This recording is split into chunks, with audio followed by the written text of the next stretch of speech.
Hi everyone, welcome to my channel Pinnacle Study Group. In this video, we will discuss no confidence resolution against a Rajya Sabha Deputy Chairperson. राज्य सभा के deputy chairman जिनका नाम है हरिवंश सिंह, उनके against no confidence resolution लेकर आए opposition and why this topic was in news. So let's talk about Rajya Sabha Deputy Chairperson and the no confidence resolution against him. Before going to start, we are coming with the comprehensive course of polity, and this is a polity course for the UPSC and Punjab PCS and various central and state government jobs. Here, the daily live class in the evening at the 7 p.m. and a recording of every live class and PDF will be available after the class. And recorded NCRT's polity videos also available from the class 6 to class 12. It's a complete course of 2 months and the course starts from the 24th of September. And the course fees is only 2000 rupees. तो ये आपको live course मिलेगा हमारी app पे, pinnacle study group app पे. Pinnacle study group app का link आपको description box में मिल जाएगा. Kindly download the app for more updation on classes and timing. And for any assistance kindly call and WhatsApp on this number 7341188180. ये आपको app Android और Apple दोनों के लिए अवेलेबल है और दोनों का लिंक डिस्क्रिप्शन बॉक्स में गिवन है. So kindly enrol for the courses. So let's start with the topic no confidence resolution against Rajya Sabha Deputy Chairperson. Rajya Sabha members of 12 opposition parties moved a no confidence resolution against Rajya Sabha Deputy Chairperson over the passage of two controversial farm bills. ठीक है, जो farming के regarding bills थे, जो बहुत ही controversial bill थे, उसको voice vote से पास करवा दिया गया हुआ है. ओके, वॉइस वोट से ये बिल पास करवा दिए गए हैं by the Rajya Sabha deputy chairperson और उसके अगेंस्ट 12 ऑपोजिशन पार्टी ने नो कॉन्फिडेंस रेजोल्यूशन पास किया, और सॉरी लेकर आए. अब ये वॉइस वोट होता क्या है? You know it involves the speaker putting a question to the house. इसमें स्पीकर, देखिए स्पीकर भी हो सकता है और चेयरपर्सन भी हो सकता है, जो हाउस के सामने क्वेश्चन रखा जाता है and asking the house to put forward its opinion. इसमें ओपिनियन होगा.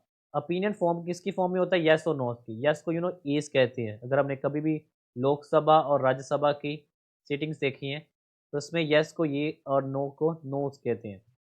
एंड वो सिंपली ओपिनियन पुट किया जाएगा और based on the rough measures which sides was louder. कौन सी साइड लाउडर है, क्योंकि यहाँ पर जो वोटिंग होती है वो कोई बटन से नहीं होती, सिर्फ और सिर्फ उनकी वॉइस से होती है.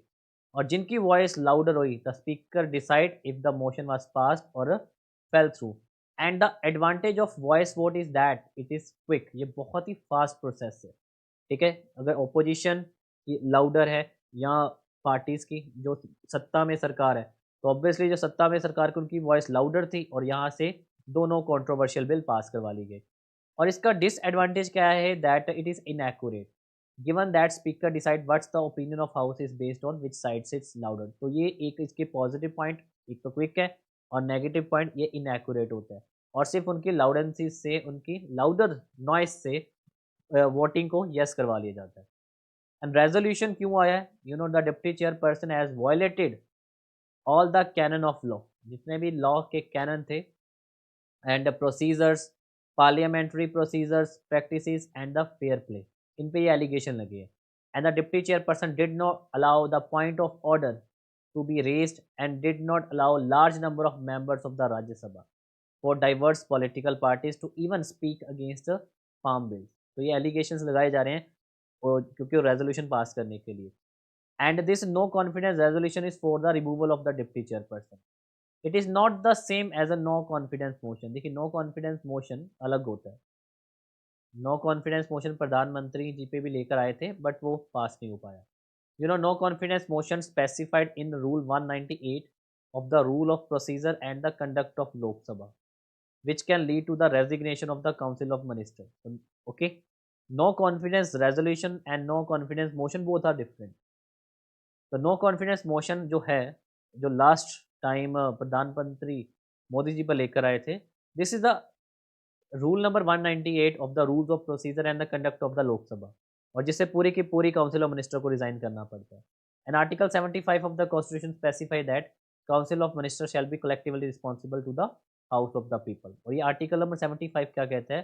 That the council of minister is responsible to the house of people. It means the house of people means Lok Sabha को responsible, okay. And no confidence motion जो मैंने बताया, और नो कॉन्फिडेंस रेजोल्यूशन जो डिप्टी चेयरपर्सन पे लेकर आए हैं। And resolution same president, earlier resolution moved against the first Lok Sabha speaker G V Mavalankar 1951। ये लोकसभा रेजोल्यूशन जीवी मावलंकर जो हमारे फर्स्ट स्पीकर थे उनके पे भी लेकर आया है। Speaker Sardar Hukam Singh 1966 and speaker Balram Jakhar in 1987। And all of these resolution were negated by the house. उसके बाद ये सारे के सारे रेजोल्यूशन नेगेटेड थे। No confidence resolution against the Rajya Sabha deputy chairperson and the no confidence motion against the council of ministers. Options with the government, देखिए options क्या है।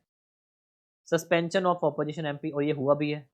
In a counter move the government is likely to seek the suspension of opposition MPs who were involved in the unruly scenes witnessed in the house। और ये हुआ भी है। Deputy chairperson ने opposition's के एमपीज को सस्पेंड भी किए। अगर आप न्यूज़पेपर कॉन्टिन्यूसली देख रहे हो तो ये हुआ है। And the government can invoke rule number 256 which deals with suspension of the member. Clear? Rule number 256 is the suspension of member and the final decision of suspension rests with the chairman। और chairman कौन होता है? हमारे vice president. अब यहाँ पर एक privilege motion भी न्यूज़ में है। अब प्रिविलेज मोशन न्यूज़ में क्यों है? Because the ruling party BJP can also move a privilege motion against the some of the opposition party. देखिए उनके पास क्या क्या विकल्प है। एक तो मैंने बता दिया सस्पेंड करना, वो तो उन्होंने कर दिए, और वो प्रिविलेज मोशन भी मूव कर सकते हैं। एंड प्रिविलेज मोशन में क्या होता है? The privilege motion is involved when there is a breach of the parliamentary privileges by the member. अगर कोई भी एमपी पार्लियामेंट्री प्रिविलेजेस को ब्रीच करता है तो उन पे प्रिविलेजेस मोशन लगा दी जाती है। एंड अब यहाँ पर आर्टिकल नंबर 256 258 इनके बारे में भी डिस्कस कर लिया जाए। Relevant rules of the procedure and the conduct of business. सबसे पहले आता है rule number 256। You know rule number 256 is the suspension of the member.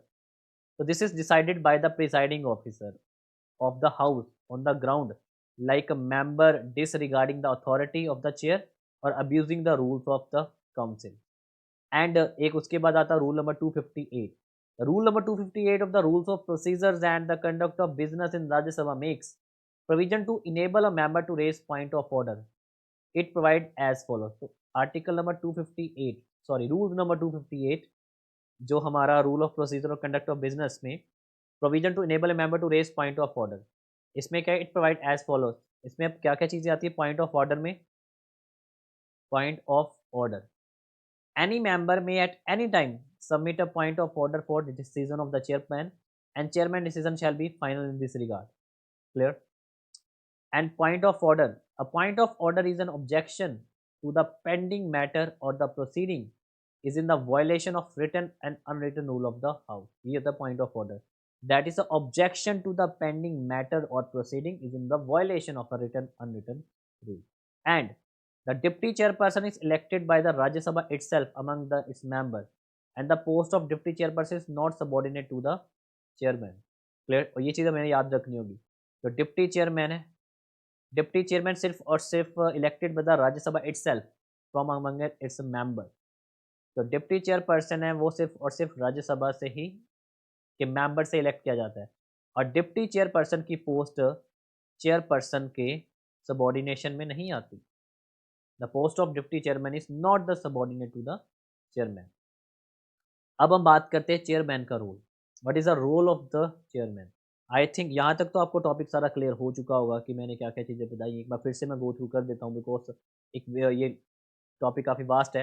Rajya Sabha ने 12 अपोजिशन पार्टीज राज्यसभा के जो एमपीज़ हैं उन्होंने नो कॉन्फिडेंस रेजोल्यूशन लेकर आए हैं against the Rajya Sabha deputy chairperson. और वो भी क्यों? क्योंकि उन्होंने 2 कॉन्ट्रोवर्शियल जो बिल्स थे, फार्म बिल्स, उन पर वॉइस वोटिंग करवा दी।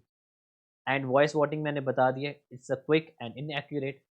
और रेजोल्यूशन लेकर आने का एक तो है कि deputy chairman did not allow point of order and उसके बाद वॉइस वोटिंग। और उसके बाद मैंने बता दिया no confidence resolution and non confidence motion both are different. And no confidence resolution पहले भी लग चुका हुआ है 3 बार और तीनों के तीनों बार नेगेटेड है। फर्स्ट जीवी मावलंकर पे, स्पीकर सरदार हुकम सिंह जी पे और स्पीकर बलराम जाखड़ जी पे। उसके बाद गवर्नमेंट के पास क्या क्या विकल्प थे और उन्होंने किया भी, एक तो रूल नंबर 256 इन्वोक किया जिससे वो उनको सस्पेंड कर सकते हैं, और प्रिविलेज मोशन का भी इनके पास प्रावधान है। और 256 हमने पढ़ लिया। 258 क्या होता है? Point of order. Point of order हमने देखा that is point of order is objection. कोई पेंडिंग मैटर है और प्रोसीडिंग है जिससे वायलेशन, रिटर्न और अनरिटर्न रूल का वायलेशन, उस पर ऑब्जेक्शन लगाई जाए, और a member can any time submit a point of order for the decision, और उसके रिगार्डिंग डिसीजन जो है वो चेयरमैन का फाइनल होता है, डिप्टी चेयरपर्सन के रिगार्डिंग। और इसमें मैंने जो नेक्स्ट चीज़ बताई है कि डिप्टी चेयरपर्सन सिर्फ और सिर्फ राज्यसभा के मेंबर से ही इलेक्ट किया जाता है, and deputy chairperson is not subordinate to the chairperson. So let's talk about the chairperson, the chairman of the Rajya Sabha. Chairman हमेशा वाइस प्रेसिडेंट चेयरमैन होता है, ये तो सभी को पता है। The deputy chairman performs the duty of a chairman office when it's vacant or when the vice president act as a president or discharge the function of the president।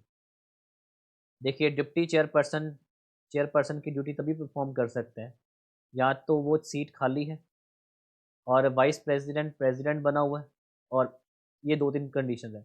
ये also act as a chairman when chairman is absent for the sitting, और वो उस type पर हम उसको बोल सकते हैं एक्टिंग चेयरपर्सन।